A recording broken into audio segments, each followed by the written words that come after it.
Kanpur CMO office के gate पर धरने पर बैठी सैकड़ों आशा वर्कर, उठा स्थायी करने की मांग। सोमवार को कानपुर का सीएमओ कार्यालय कांशीराम अस्पताल परिसर नारों की गूंज से थर्रा उठा। मौका था अपनी बुनियादी मांगों को लेकर प्रदर्शन कर रही सैकड़ों आशा वर्कर्स के आंदोलन का। सुबह 10 बजे से शुरू हुआ ये हंगामा दोपहर 3:30 बजे तक जारी रहा, जिसने न केवल स्वास्थ्य विभाग के अधिकारियों के पसीने छुड़ा दिए, बल्कि गेट ब्लॉक होने से दफ्तर का कामकाज भी ठप हो गया। हाथों में मांग पत्र और जुबां पर योगी मोदी होश में आओ के नारे लिए इन महिलाओं का गुस्सा 7वें आसमान पर था। आशा बहुओं का कहना है कि वे हाड़ कंपा देने वाली ठंड, भारी बरसात और तपती धूप में भी जमीनी स्तर पर स्वास्थ्य सेवाएं पहुंचाती हैं, लेकिन बदले में उन्हें सिर्फ आश्वासन और टुकड़ों में भुगतान मिलता है। उनकी मांग है कि उनका मानदेय बढ़ाकर 15 से 20 हजार रुपए किया जाए और उन्हें राज्य स्वास्थ्य कर्मी का दर्जा दिया जाए। प्रदर्शन के दौरान शायरा बानो का दर्द झलक पड़ा। उन्होंने तीखे लहजे में कहा, अधिकारियों ने दिवाली खुशी से मनाई, लेकिन हमारी दिवाली अंधेरे में बीती क्योंकि 6-7 महीनों से वेतन ही नहीं मिला। हमारी स्थिति ऐसी बना दी गई है जैसे हमें आधी रोटी फेंक कर दी जा रही हो। उन्होंने चेतावनी दी कि यदि सरकार ने उनकी अनदेखी जारी रखी तो यह आंदोलन और भी उग्र रूप लेगा। उनकी मांग थी कि उन्हें 45वें भारतीय श्रम सम्मेलन की सिफारिशों के अनुसार स्थायी दर्जा मिले, न्यूनतम वेतन के साथ ही ईएसआई, भविष्य निधि और पेंशन की सुविधा मिले, 10 लाख का स्वास्थ्य बीमा और 50 लाख का जीवन बीमा किया जाए, काम के घंटे तय हों और 2017 से लंबित सभी बकाये का भुगतान तत्काल किया जाए। हंगामा बढ़ता देख सीएमओ हरिदत्त नेमी अपनी कुर्सी से उठकर बाहर आए। उन्होंने प्रदर्शनकारियों का ज्ञापन लेते हुए कहा कि मानदेय का भुगतान समय पर किया जा रहा है, लेकिन उन्हें स्थायी करना या मानदेय बढ़ाना पूरी तरह से शासन के हाथ में है। उन्होंने आश्वासन दिया कि उनकी मांगों को शासन तक प्रमुखता से भेजा जाएगा। फिलहाल आश्वासन के बाद आशा वर्कर्स शांत होकर वापस लौट गई हैं, लेकिन उनका साफ संदेश है, ये तो बस शुरुआत है, हक मिलने तक जंग जारी रहेगी। नंबर 3 पे सेवानियुक्त पर ग्रेजुएटी का भुगतान निश्चित किया जाए। चौथे नंबर पे है 10 लाख स्वास्थ्य बीमा और 50 लाख का जीवन बीमा सुनिश्चित किया जाए। 5वें पे है बेहतर कार दशा उपलब्ध कराते हुए कार की सीमा तय की जाए। एक ही दिन में कई तरह के कार्यों के समापन और जीवन निर्वाह लायक परिश्रम नहीं मिलने के कारण इनका एक विशाल हिस्सा अवसाद के से गुजर रहा है। 6 पे है न्यूनतम वेतन लागू होने तक आशा कर्मियों को आधारभूत मानदेय 21,000 तथा आशा संगनी को 28,000 किया जाए। जननी सुरक्षा से जुड़े बुनियादी कार्यों के अलावा अन्य कार्यों की उत्प्रेरण राशियों का निर्धारण कर नियमित तथा पारदर्शी ढंग से भुगतान किया जाए। आशा संगनी कर्मियों को भ्रमण यात्रा भत्ता दिया जाए या उनके आवागमन के लिए स्कूटी उपलब्ध कराई जाए। आशा व आशा संगनी के उच्च गुणवत्ता वाले 5G मोबाइल और तेज इंटरनेट सेवा प्रदान की जाए। कंपनी के सिम उपलब्ध कराए जाए। साथ ही डेटा ऑपरेटर के रूप में लिए जाने वाले कार्यों के परिश्रमिक का निर्धारण का भुगतान सुनिश्चित किया जाए। गोल्डन आयुष्मान कार्ड और आभा परिचय पत्र के सृजन में किए गए योगदान का बिहार राज्य की तरह 15 रुपए प्रति की दर से सितंबर 2025 तक का 225.2 करोड़ का भुगतान एक मुश्त किया जाए। 2018 से 2025 तक विभिन्न दुर्घटनाओं में मृत आशा संगनी के परिजनों को अनुमान 2 लाख की बीमित राशि और 10 लाख रुपए शतप्रति के रूप में आश्रितों को भुगतान किया जाए। निजी अस्पतालों का रुख करने वाली गर्भवतियों के साथ किसी अप्रिय स्थिति के उत्पन्न होने के कारण आशा कर्मियों को आपराधिक मुकदमे में फंसाया जाता है। इस स्थिति के लिए निजी अस्पतालों और अभिभावकों को जवाबदेह बनाया जाए और आपराधिक मुकदमे झेल रही निर्दोष आशा कर्मियों के विरुद्ध दर्ज सभी मुकदमे वापस लिए जाएं। वर्ष 2019 से लेकर 2024 तक की बकाया सभी प्रोत्साहन राशि और राजपत्र अनुग्रह राशियों के भुगतान के अलावा वर्षों से निलंबित राशियों का तत्काल भुगतान सुनिश्चित किया जाए।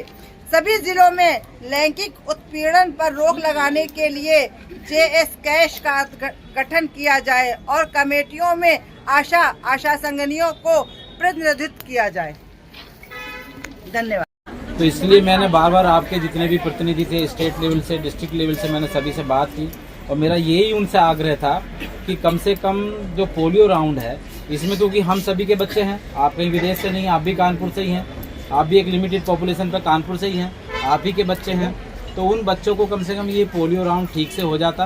तो कल जो हमारे 2047 बूथ लगने थे और आप लोगों की स्ट्राइक की वजह से 233 बूथ हमारे बिल्कुल नहीं लग पाए। तो मेरा कहना ये था कि हमारे ये काम हो जाता, आप अपनी विरोध के लिए आप अपना फीता बांध लेते, काम करते, अपनी जो भी आपकी मांगे हैं विज्ञापन दीजिए, आप अपना ग्रुप फोटो भेजिए, उसके लिए मुझे कोई आपत्ति नहीं थी। पर क्योंकि ये एक ऐसा काम था, एक पब्लिक हित में ही था और एक नेशनल प्रोग्राम था, तो मेरी आप सभी से और आपके जितने भी प्रबुद्ध नेताजी हैं या जो भी आपके संचालक हैं उन सबसे एक ही आग्रह है कि आप कम से कम काम कीजिए। और जो मेरे लेवल पे अभी आपका डिपेंडेंसी है, जैसे मैंने नवंबर का भी आपका जितना भी स्टेट बजट का और जो NHM का है, अब नवंबर का भी मैंने आज पेमेंट कर दिया है, आपका अक्टूबर तक का मैं पेमेंट पहले ही कर चुका हूँ। और जितने भी आपके बिल और बाउचर होते हैं मैं उनमें हमेशा कहता हूँ कि आप डेट डालिए और रिसीव कराइए। 15 दिन में अगर आपका बिल बाउचर पेमेंट नहीं होता है तो उसकी जिम्मेदारी मेरी है। अरे शांत रहो। अगस्त का केवल घाटमपुर की आशाओं का रुका हुआ है, मुझे मालूम है, क्योंकि एक मिनट SN ने इस पर जब आया FPFMS से तो उसमें टेक्निकल प्रॉब्लम हुई है, मेरे यहाँ से नहीं हुई, स्टेट लेवल से हुई। उसके लिए भी मैं प्रयासरत हूँ, केवल घाटमपुर की। किसका? नहीं, नो सबका नहीं है। देखो मैं क्या कह रहा हूँ, अभी मैंने बिल करा तो जैसे मान लिया 407 आशाओं का बिल आया, अब 2 लोग का जो है ना ID वो नहीं हो पा रही है क्रिएट, तो उनके चक्कर में सबका रुक जाएगा। तो मैं क्या करता हूँ कि उनको अलग बिल बनवा रहा हूँ और जो बाकी का था उसका इकट्ठा कर दिया। तो मैं 410 को 2 के चक्कर में सब एक जगह करूंगा तो फिर 410 का पेमेंट नहीं होगा। तो ये इसको मैं क्लियर, देखिए वो मैं अपने लेवल में नहीं कर रहा हूँ। 410 का बिल आया मेरे पास, अब 2 आशाओं की ID नहीं हो पा रही उसमें, तो 2 के चक्कर में 410 का रुक रहा है ना, तो मैं 408 का एकदम अलग कराया, उसको कर दिया मैंने। जो 2 हैं उनको मैं अब करा रहा हूँ। तो ऐसे हो जाता आगे पीछे, वो मेरी लेवल से नहीं है क्योंकि वो तो इलेक्ट्रॉनिक सिस्टम है। मैं यहाँ से स्टेट भेजता हूँ, स्टेट से सेंट्रल गवर्नमेंट, फिर आपका पेमेंट हो रहा है। भाई मेरा कोई खुशी से यहाँ पर कोई नहीं आता। नाम मेरा सारा बानो, DTC कैंट से चयनित है। इतना हद से ज्यादा दर्द हो गया है कि चीखना पड़ रहा है यहाँ CMO ऑफिस से, लेकिन यहाँ सुनने वाले सब बहरे हैं। ठीक है, हम दुनिया को रोशनी दे रहे हैं, आयुष्मान बना रहे हैं, लेकिन एक आशा का आयुष्मान नहीं है। हम दुनिया को बचा रहे हैं, लेकिन आशा मरेगी तो कुत्ते की मौत मरेगी, है ना। और हम लोगों को आशाओं का कोई भी मतलब आशाओं का कोई भी वो नहीं है, मतलब कि कोई हम बता नहीं पा रहे कोई भी। और जो आशा कुछ मतलब कि आशा कुछ कर नहीं पा रही अपने लिए कि आशा का पद क्या है। आशा है तो आशा एक उम्मीद है, मुंह खोल के खड़ी है कि कभी तो आम मेरे मुंह में गिरेगा, लेकिन कभी गिरता नहीं ना। आशा का मतलब उम्मीद है, बस यही पर हो रहा है। और दूसरी बात ये हो रही है, ये बताइए इसका कारण क्या, मेन कारण क्या है? मेन कारण ये है कि हम लोगों का कोई पैसा नहीं है। 4 महीने 5 महीने से बकाया है पैसा। कुछ आशाओं का आया है और बहुत सारी आशाओं का पैसा नहीं आया है, जिसकी वजह से हम सारी आशाएं एक होकर यहाँ पर बैठे हैं धरने प्रदर्शन के लिए। लेकिन CMO सर अंदर बैठे हैं पर्दे में, वो बाहर नहीं आ रहे। CMO साहब का कहना है कि आप लोगों को पूरा वेतन दे दिया गया। गलत बात है। कुछ 100 में 20% आशाओं का पैसा आया है, 80% आशाओं का पैसा नहीं आया है। आज आप लोग DM साहब के यहाँ भी गई थी क्या? DM सर के गए नहीं थे, अब जाना है हम लोगों को, वहाँ का भी घेराव करना है। हंगामा चल रहा है, काम कर रहे जी कोई हंगामा नहीं ना। ये एक थोड़ा सा अभी तो शुरुआत किया है। हम लोग को कहा जाता है ये राष्ट्रीय प्रोग्राम है, आपको करना पड़ेगा, इतना जोर दिया जाता है। और वो हमारे योगी सर ने भी कहा है कि अगर कोई भी इसमें धरना धरता है उस पर एक्शन होगा। ये उनका कहना सत्य है, लेकिन सरकारी आदमी के लिए, हम लोग सरकारी आदमी नहीं है। हम लोगों का कोई वजूद ही नहीं है, ना हम सरकारी है, ना हम संविदा पे, ना हम प्राइवेट हैं। हम लोग हैं क्या, पहले तो हमें योगी जी ये बता दें। हम लोग का पद क्या है, पहले योगी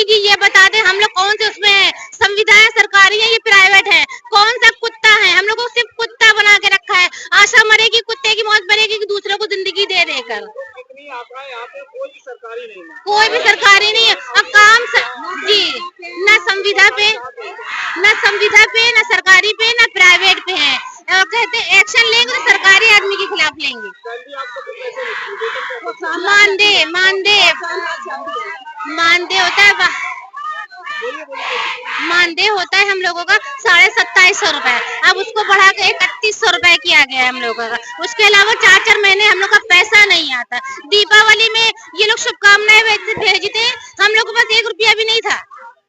पूरा 2000 हम लोग कम से कम 50 रुपए की फोटो कॉपी हर महीने अपने पास से करते हैं, 4-4 महीना पैसा नहीं आता। हम लोग तंग आ गए, तिया हम लोगों का शोषण हो रहा है। सिर्फ खुल के बता नहीं पा रहे, खुल के दिखा नहीं पा रहे हैं। इतना हम लोग आगे तक जाएंगे, लखनऊ तक जाएंगे, दिल्ली तक जाएंगे। मेरा नाम कंचन साहू है। कहाँ से? मैं PSC चकेरी से हूँ। क्षेत्र हमारा चकेरी रेलवे स्टेशन है और DTC हमारी हरजंगा नगर है। और हाँ, यहाँ पे प्रदर्शन का मुख्य कारण है हम लोगों का, जो पहला तो कारण है कि हम लोगों का जो इतने महीने से पैसा नहीं आया, सबसे मुख्य कारण उसका ये है। और दूसरा कारण ये है कि अभी हमारा 14 दिसंबर से पोलियो का प्रोग्राम स्टार्ट हो गया था। उसके लिए हम लोगों को प्रेशर किया जा रहा है कि नहीं, आप लोगों को पोलियो करना है। हम लोग किसी भी हाल में हो, जी रहे हो, मर रहे हो, अच्छे हो, बीमार हो, कुछ भी हो, हम लोगों को पोलियो करना है तो करना है। अब आप ये बताइए कि 75 रुपए डेली में क्या होता है? हमारे उससे बच्चों का खर्चा चलेगा कि हमारी उससे दाल रोटी चलेगी? 75 रुपए डेली का बोलते हैं मिलेगा, और वो भी एक साल आता नहीं है। हम लोग प्राइवेट वर्कर लगा के अपने पास उनको काम कराते हैं और अपनी जेब से उसको पैसा देते हैं, क्योंकि वो हम लोगों की बेइज्जती करते हैं। पैसा मांगते हैं क्योंकि उनको हमने लगाया, वो हमसे पैसा मांगते हैं। और अभी तक जो पिछला पोलियो हम लोगों ने किया उसका पैसा अभी नहीं आया, और ये अभी करने के लिए फिर बोला कि पोलियो करो। इसके लिए हम लोगों ने, पोलियो का तो मेन कारण है कि हम लोग 75 रुपए में क्या करें सर, हम लोग को कुछ भी नहीं हो सकता। कोई अधिकारी हम लोगों से बात नहीं करते। हमारी मांगे जब तक पूरी नहीं होंगी, हमारा ये उद्देश्य है कि हमारी जैसे हमारा जो 6-7 महीने से पैसा नहीं आया, हमारा वो पैसा आ जाए, हम लोग वापस अपने काम पर लौटे।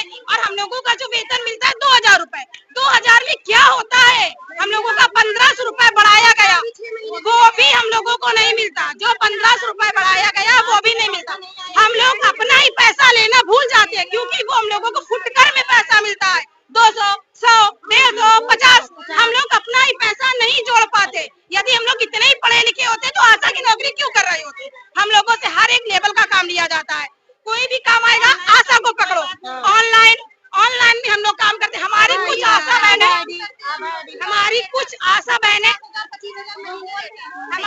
आशा बहनें ऐसी हैं जो कम पढ़ी लिखी हैं, वो ऑनलाइन काम नहीं कर पाती हैं, लेकिन उनको भी टॉर्चर, प्रेशर किया जाता है, नहीं काम करो। वो बेचारी क्या करे, कैसे काम करे? पहले तो ऐसा कुछ नहीं कहा गया था कि नहीं आपको ऑनलाइन काम करना है। बेचारी इतनी पढ़ी लिखी नहीं है, लेकिन फिर भी वो किसी भी तरह से काम कर रही। प्रेशर किया जाता, अपने बच्चों से काम कराओ। 2000 रुपए में हमारा पूरा परिवार जुट के काम करेगा? ये बताइए। धरना जारी है। बच्चों को भरते, ज्योति नाम है हमारा। कहाँ से? MTC बिराना रोड। हाँ, क्या मांगे लेकर आएंगे? हमारी मांगे यही है कि हम लोगों को परमानेंट किया जाए, हम लोगों की सैलरी 20,000 एक मुश्त कर दी जाए। ये जो टुकड़ों में पैसे मिलते हैं उससे पूरा नहीं होता, वो पैसे भी हम लोगों को पूरे नहीं दिए जाते। अगर काम हम लोगों से पूरा लिया जाता है, किसी दिन कोई भी दिक्कत आने पर, घर में बच्चे तकलीफ होने पर या खुद की तबीयत खराब होने पर भी हम लोगों को धमकी दी जाती है, तुम्हारा लेटर बना दिया जाएगा, कोई नोटिस दे दी जाएगी, नाम हटाने का, इस जॉब से निकालने का, काम करने पर भी धमकी। और ऐसे भी काम कराए जाते हैं जिनको साफ कहा जाता है पैसे नहीं मिलेंगे, उस पर भी हम लोग अगर काम करते हैं उस पर दबाव बनाया जाता है कि ये काम करना चाहिए। जो काम हमारा है वो तो करते हैं, बिना पैसे का भी काम हम पर थोपा जाता है करने के लिए। प्रदर्शन करिए, क्या मांगे? मेरी मांग यही है कि मैं काम पे करना चाहती हूँ और काम पे वापस आऊंगी। कोई लड़ाई नहीं, कोई झगड़ा नहीं, लेकिन हमारा 6-7 महीने से जो वेतन नहीं मिला हुआ है, बच्चों का पालन पोषण भरण नहीं हो पा रहा है। हम लोगों के भी सारे खर्चे पूरे होने के लिए पैसा चाहिए कि नहीं चाहिए? हर वक्त ये लोग काम के लिए भेजते रहते, ये काम करो, वो काम करो, समय से कोई पेमेंट भी नहीं मिलती है। तो एकजुट रकम हमको दे दीजिए, जो भी दे, 18,000, 20,000, जो भी इनकी इच्छा वो आप कर सकते हो, हमें इससे कोई प्रॉब्लम नहीं, ठीक है। लेकिन ये आउचार बाउचार दुनिया भर के तिया पैसा ये हमको नहीं चाहिए। अभी सीएम साहब बोला था कि इनको समय से सैलरी दी जा रही है। बोला था, लेकिन बात नहीं हुई, ना पैसा आया। उन्होंने बोला था, हम थे सुना, लेकिन कोई पैसा नहीं आया। कम से कम 7 महीने से मुझे वेतन नहीं मिली। किसी चीज का सर पैसा नहीं मिलता, किसी चीज का पैसा नहीं। हमको परमानेंट कीजिए, हमें एकजुट रकम दीजिएगा, हमें राय पैसा नहीं चाहिए, कोई वाउचर का पैसा नहीं चाहिए। तो यहाँ पे करीब 300-400 आशाओं के द्वारा धरना दिया गया आपके कार्यालय के बाहर और विरोध किया गया, वेतन की मांग कर रहे हैं। क्या है पूरा मामला और किस तरीके की कार्रवाई इनके खिलाफ की जाएगी? मैं आपके माध्यम से बताना चाहता हूँ कि इनका कोई वेतन नहीं होता है। आशा बहनजियों का जो काम होता है वो इंसेंटिव बेस्ड होता है। अगर वो वैक्सीनेशन कराएंगी तो उसका पैसा मिलता है, गर्भवती महिलाओं को लेके आते हैं उनकी डिलीवरी कराते हैं उसका पैसा मिलता है, टीबी का ट्रीटमेंट कराते हैं किसी पेशेंट का उसका पैसा मिलता है। अपने क्षेत्र में जो भी जनता होती है उन बच्चों को, जो 1 साल तक के बच्चे या 5 साल तक के बच्चे होते हैं, उनका टीका कराने का इनको टीकाकरण कराने का पैसा मिलता है। तो ये वाउचर लगाते इनका पेमेंट होता है। एक शासन की तरफ से इनको एनएचएम और यूपी स्टेट की तरफ से पैसे मिलते हैं जो 3500 रुपये महीना लमसम है। उनका कोई मतलब वो नहीं होती बिल वाउचर, वो पेमेंट इनका लगातार हो रहा है। इनकी डिमांड ये है कि हमको परमानेंट नौकरी दी जाए और बाकी हैं जो इनको मतलब फील्ड मूवमेंट के लिए गाड़ी दी जाए, परमानेंट नौकरी के साथ जैसे जीपीएफ, जीआईएस या बाद में जो इनको ग्रेजुएटी फंड है, मतलब ये परमानेंट नौकरी वाले जो बेनिफिट्स हैं वो इनको चाहिए, जो हमारे लेवल से कोई भी नहीं है। तो इनका जो ये डिमांड है वो शासन लेवल की है। अगर परमानेंट होती है तो शासन से होंगी, जो भी कुछ होना वो हमारे लेवल से इनका नहीं है। बार बार इनको समझाया जा रहा है क्योंकि पोलियो प्रोग्राम चल रहा है, उसका इन्होंने बहिष्कार किया हुआ है।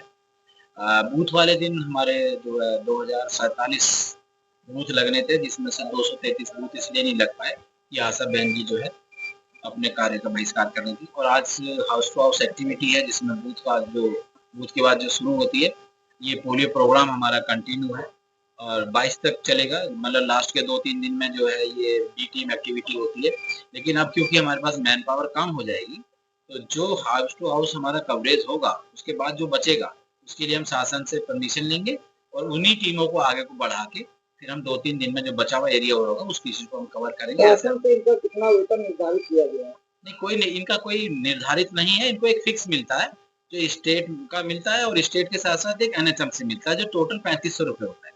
सर एक जानकारी और आई है कि जो सरकारी स्वास्थ्य केंद्र हैं वहाँ से गर्भवती महिलाओं को लेकर जो है आशाएं बाहर जाती है, प्राइवेट में ऑपरेट कराती हैं उनको, और कहीं ना कहीं जो है प्राइवेट हॉस्पिटल के द्वारा मरीज के साथ घटना भी हो जाती है, कहीं बच्चा की मौत हो जाती है। इस तरीके से अगर इस मामले में आशाएं पाई जाएगी तो इनके खिलाफ क्या कोई कार्रवाई की जाएगी? बिल्कुल इसमें कार्रवाई की जाती है और इन लोगों ने जो डिमांड की वो यही की है कि हमारे साथ जो इस तरह से वो गलत तरीके से फंसाया जाता है, जबकि ऐसा नहीं है। और ये देखा जाता है जहाँ भी इस तरह से कोई बहन जी इस तरह से मिलती है, आशा बहन जी कहीं प्राइवेट हॉस्पिटल में कुछ कराती हुई मिलती है, दूसरे में ले जाकर सीजरियन कराती है या डिलीवरी कराती है, तो उनके अगेंस्ट कार्रवाई की जाती है जो इन्होंने अपने इसमें एजेंडा में। इस तरीके से पोलियो में बड़ा अभियान चल रहा है सरकार की तरफ से, और ठीक उसी वक्त ये एक खतरनाक पोजीशन क्या सोची समझी को साजिश लग रही है, और ये आशा बहुओं के खिलाफ भी बोला जा रहा है कि वहाँ पे 20% इनका कमीशन और इनका जो पैकेज एक होता है, इन जैसे लोगों को किस तरीके से करवा करेंगे, इनके बीच जो दलाल होते हैं।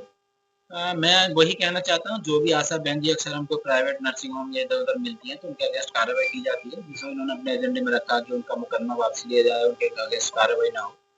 देखिए कोई भी अगर इस तरह की कार्रवाई, अगर कोई भी इस तरह के काम में लिप्त पाई जाती है कि जिस मरीज को अपने क्षेत्र के किसी भी गर्भवती महिला को इनको सरकारी अस्पताल में ले जाकर सीजरियन या जो भी कुछ है या उसकी डिलीवरी करानी चाहिए उसको ले जाकर प्राइवेट करती है, तो उस पर हम इनकी कार्रवाई करते हैं। उसी के लिए इन्होंने एक अपने एजेंडे में डाला है कि उस पर कार्रवाई करनी है। ऐसा नहीं, जिस तरीके से आशा बहुआ यहाँ पे प्रदर्शन कर रहे हैं उनके साथ कुछ पुरुष भी है जो कि यहाँ पे नहीं होने चाहिए, तो क्या लगता है कि ये कोई साजिश का तहत? बिल्कुल मैं समझता हूँ कि जो सरकारी कार्य में बाधा है ये मेरे हिसाब से इसलिए कि अभी हमारा प्रोग्राम 14 से चल रहा है, एक हफ्ता करीब ये चलेगा, 22 तक चलेगा, 14 से लेकर 22 तक जो पोलियो अभियान है, और ये एक साल में एक ही बार होना ये राउंड। तो ऐसे मौके पे इन्होंने ये धरना प्रदर्शन और अपना जो कार्य का बहिष्कार किया है कि जब एक सरकारी कार्य में एक तरह से बाधा है, मैं समझता हूँ कि इनको अपना कोई भी विरोध करना था तो ये काला फीता बांध के भी कर सकते थे, ड्यूटी करके भी कर सकते थे, और अपना जो भी कुछ करना था ये ज्ञापन देते, हम शासन को भेजते। ये नीति शासन से ही निर्धारित होनी है अगर इनको परमानेंट होना या नहीं होना है। ऐसे हालात में इन्होंने कार्य का बहिष्कार किया है जिससे हमारा पोलियो अभियान जो है प्रभावित हो रहा है, और जो पिछले साल के मुकाबले अब की बार जो हमारा बूथ का कवरेज हुआ है करीब 6% कम हुआ इसी चक्कर में। 233 बूथ हमारे नहीं लग पाए, कितने घंटे इन्होंने धरना दिया, क्या आश्वासन दिया गया? अब ये सुबह से लोग बैठे हुए थे, इन्होंने अपना वो दिया है ज्ञापन, जिसमें परमानेंट होने के लिए जीपीए पर परमानेंट फिक्स तनख्वाह होनी चाहिए, इनको ग्रेजुएटी फंड इस तरह का इनका है, इसको हम शासन को भेज देंगे। लेकिन हमारा कहना अभी भी इनसे यही था कि आप कम से कम जो नेशनल प्रोग्राम है इसमें आप अपना काम करते रहिए और अपनी जो भी डिमांड है उसको रेज करते रहिए।